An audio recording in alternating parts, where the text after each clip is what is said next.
Jackson, we were told, wants to stay and fight. He's not going anywhere, which is his right.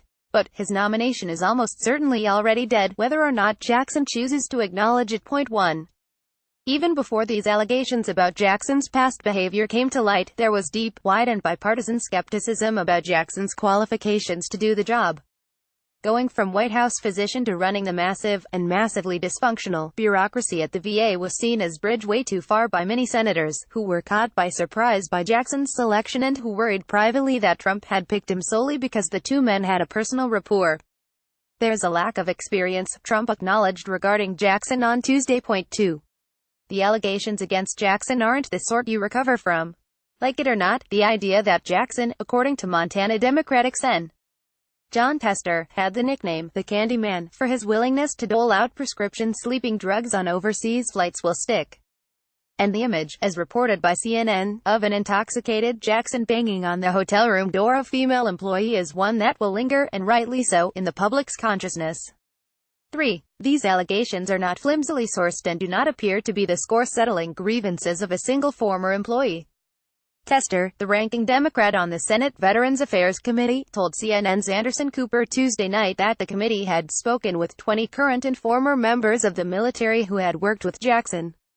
If you are drunk and something happens with the president, it's very difficult to go in and treat the president, Tester told Cooper. That's what multiple people told us. This was the case on several different trips. Yeesh. Point 4. Trump appears to have paved the way for Jackson to leave.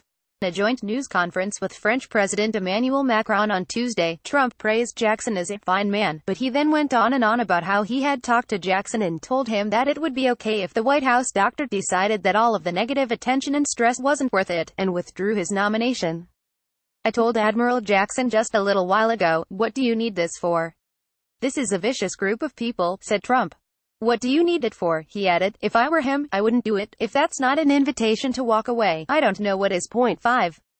Jackson's confirmation hearing has been suspended indefinitely. There's nothing worse in Washington, or in life, than twisting in the wind.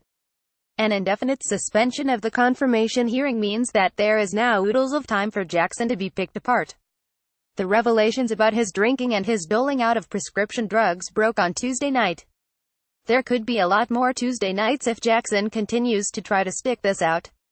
And no one can withstand many more days like the one Jackson had on Tuesday. The truth is that Jackson was in for a real confirmation fight before a word of his past behavior office leaked. I'm not sure anyone can run the VA, Senate Majority Whip John Cornyn told reporters Monday.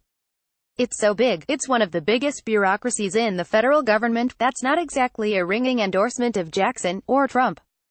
Couple that initial skepticism with the allegations that shot around the internet on Tuesday night, and the very real possibility that we may learn more about Jackson's past behavior in the coming days, and you have an absolutely toxic brew for the nominee. And, yes, the White House is ostensibly behind Jackson. But Trump's comments about the nominee have to give Jackson pause. And, if they don't, they should. Trump might not be willing to call on Jackson to withdraw. That would be to admit he made an error in picking Jackson in the first place, but it's hard to see how he would be terribly upset if Jackson decided he had had enough. This feels like one of those situations in which Jackson will fight like hell right up until the point at which he realizes this isn't a fight he is likely to win. At which point, he will acknowledge what everyone already knows and walk away. It feels damn near inevitable at this point.